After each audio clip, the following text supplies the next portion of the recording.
serta adanya kepercayaan yang mengatakan bahwasannya di jalur ini adalah sebagai perlintasan alam gaib, guys.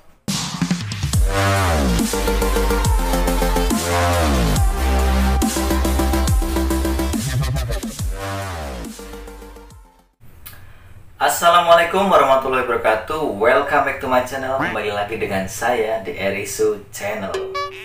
Seperti biasa guys, saya akan membahas cerita yang saya anggap seram.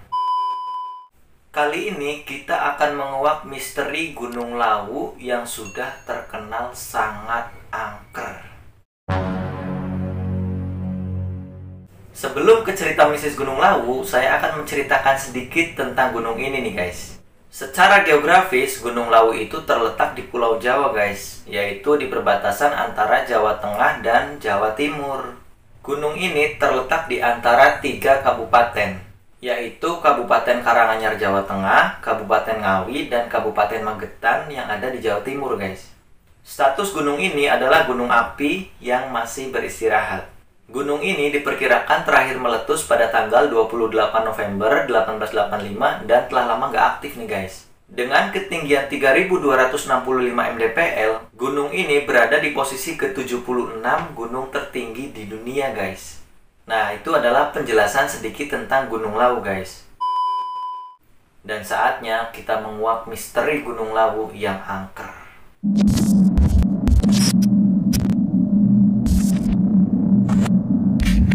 Gunung Lawu menyimpan misteri pada masing-masing dari 3 puncak utamanya nih guys. Dan menjadi tempat yang dimitoskan sebagai tempat sakral di tanah Jawa, yaitu Hargodalem, Hargodumiling, dan Hargodumilah. Hargodalem ini diyakini sebagai tempat pamoksan Prabu Brawijaya V guys. Dan Hargodumiling diyakini sebagai tempat pamoksan Ki Sabdopalon. Kemudian Hargodumilah diyakini sebagai tempat yang penuh dengan misteri. Dan di tempat ini sering dilakukan sebagai tempat meditasi dan olah batin nih guys. Konon Gunung Lawu merupakan tempat kegiatan spiritual di tanah Jawa nih. Dan berhubungan erat dengan tradisi dan budaya Praja Mangkunegara. Ada juga nih guys tempat yang diyakini begitu mistis oleh masyarakat setempat. Seperti Sendang Inten, Sendang Derajat, Sendang Panguripan, Sumur Jalatunda, Kawah Candra di Muka, Cakra Surya, dan Pringgondani. Misteri Gunung Lawu yang angker telah menjadi mitos yang mengiringi setiap pendaki yang akan naik ke Gunung Lawu guys. Namun hingga saat ini belum juga ditemui muaranya nih guys, kenapa gunung ini terkenal angker dan penuh dengan cerita mistis. Untuk lebih mendalami kenapa banyak mitos yang menganggap Gunung Lawu ini begitu angker dan mistis, mari kita telisik dari awal mula legenda Gunung Lawu itu sendiri guys.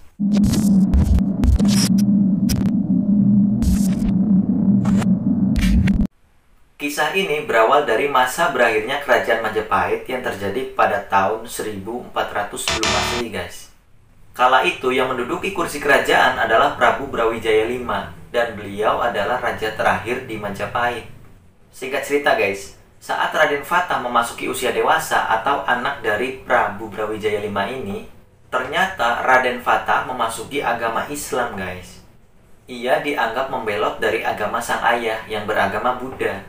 Bersamaan dengan meredupnya kerajaan Majapahit, Raden Fatah pun mendirikan kerajaan Demak guys, yang berpusat di Gelagahwangi yang sekarang lebih dikenal dengan alun-alun Demak.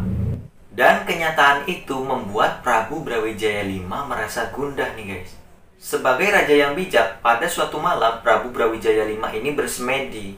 Dalam semedinya beliau mendapatkan petunjuk yang mengatakan bahwasannya kerajaan Majapahit akan meredup guys. Dan Wahyu Kedaton akan pindah ke kerajaan anaknya, yaitu kerajaan Demak.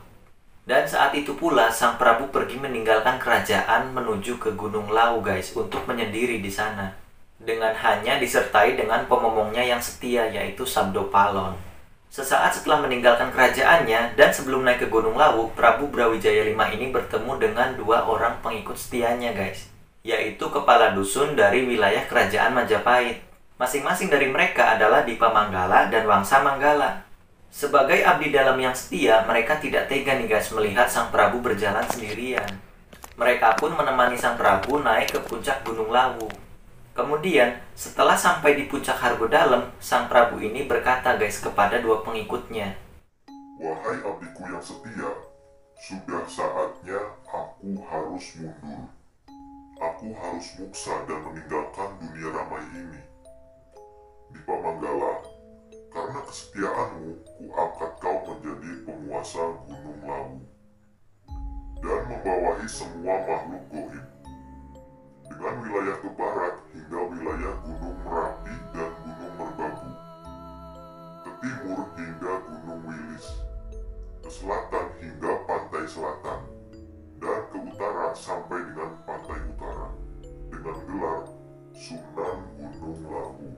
Dan kepada Wangsa Manggala, kau kuangkat sebagai patihnya dengan gelar Kiai Jalak. Nah, itulah yang dititahkan oleh Sang Prabu kepada kedua pengikutnya, guys. Tak kuasa menahan gejolak di hatinya, Sabdo Palon pun memberanikan diri untuk berbicara kepada Sang Prabu, guys. Bila demikian adanya, hamba pun juga pamit berpisah dengan Sang Prabu. Hamba akan naik ke Hargodumiling dengan meninggalkan Sang Prabu di sini. Nah, itulah yang dikatakan oleh Sabdo Palon kepada Sang Prabu. Singkat cerita, Prabu Brawijaya pun muksa di Hargodalem, dan Sabdo Palon muksa di Hargodumiling, guys.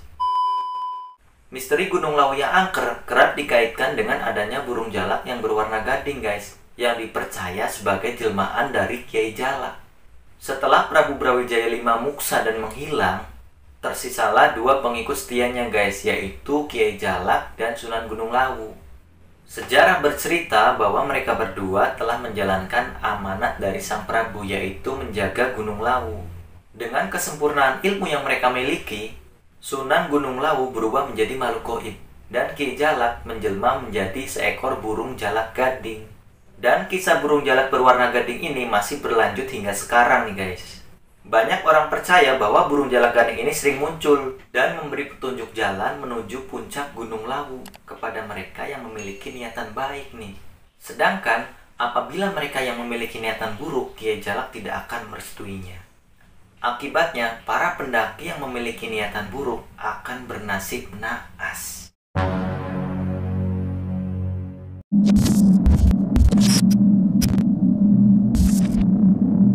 Misteri Gunung Lawu yang angker kian dikaitkan dengan adanya pasar setan. Dan kabar ini sudah nggak asing lagi, guys, di telinga para pendaki. Sebuah pasar yang tak terlihat dengan kasat mata ini berada di jalur Candi Ceto, guys. Di lereng Gunung Lawu, yaitu sebuah lahan yang ditumbuhi banyak sekali ilalang. Berbicara tentang Candi Ceto nih, guys, sebenarnya jalur ini adalah jalur yang paling pendek dan jalur yang paling cepat menuju puncak Lawu nih. Karena perjalanan dimulai dari 1470 mdpl. Akan tetapi jalur yang pendek ini sekaligus menjadi jalur yang paling berbahaya. Sebab tanjakan-tanjakan di jalur ini sangatlah terjal nih, guys, dan jurangnya itu sangat curam sekali. Kemudian kabut tebal yang sering turun membuat jarak pandang menjadi begitu pendek, guys, dan memperbesar resiko untuk tersesat. Serta adanya kepercayaan yang mengatakan bahwasannya di jalur ini adalah sebagai perlintasan alam gaib, guys. Oleh sebab itu, mengapa jalur ini berbahaya dan tidak begitu favorit nih, guys? Para pendaki lebih sering memilih dua jalur lainnya, yaitu jalur Cemoro Kandang dan jalur Cemoro Sewu, guys. Sebagian pendaki mengaku pernah mendengar suara bising, guys, seperti berada di pasar saat melewati sebuah lahan yang berada di lereng Gunung Lawu ini, guys. Terdengar pula suara yang sedang menawarkan barang dagangannya, guys. Mau beli apa? Mau beli apa? Mau beli apa?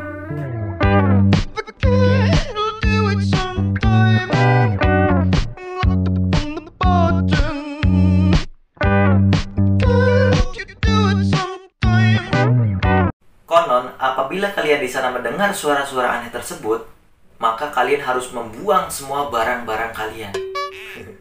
Maksudnya, membuang salah satu barang yang kalian bawa. Sebagaimana orang yang sedang bertransaksi dengan cara barter, guys. Sebenarnya, selain kisah di atas, masih banyak lagi beragam mitos yang beredar di masyarakat nih, guys. Mitos lain mengatakan bahwasannya jangan pernah mendaki menggunakan pakaian berwarna hijau, guys. Mungkin kalau di logika gini, guys. Kalau pakaian hijau itu mirip dengan warna tumbuhan. Jadi kalau dicari, misalkan ada yang hilang, itu susah nyarinya. Ada pula yang mengatakan bahwasannya jangan pernah mendaki dengan rombongan yang berjumlah ganjil, guys. Seperti 4, 5 maksudnya. Yang ganjil-ganjil lah pokoknya. Terlepas dari misteri dan kekayaan mitos yang dimiliki oleh Gunung Lawu, hendaknya kita para pendaki harus selalu waspada, guys. Waspada di sini bisa berarti harus selalu menjaga sikap selama berada di gunung. Hal-hal sederhana seperti nggak berkata kotor, nggak berbuat senonoh, nggak buang sampah sembarangan, bisa menjadi laku baik yang harusnya para pendaki terapkan nih, guys. Kemudian saya pribadi juga turut berduka atas kejadian kemarin pendaki yang jatuh ke kawah di Gunung Lawu, guys. Semoga dengan itu kita semua menjadi lebih berhati-hati lagi. Oke guys, mungkin itu yang dapat saya ceritakan untuk kali ini. Semoga dengan video ini kita semua dapat mengambil pelajaran agar selalu berhati-hati dan waspada dimanapun kita berada, guys. Selalu menjaga sikap. Dan terima kasih sekali karena kalian sudah menyaksikan sampai akhir video, guys. Jangan lupa untuk klik like, komen, dan subscribe. Dan share ke teman-teman kalian supaya teman kalian pun tahu apa yang kalian tahu nih, guys. Tunggu video saya selanjutnya. Terima kasih sudah menyaksikan dan bye-bye.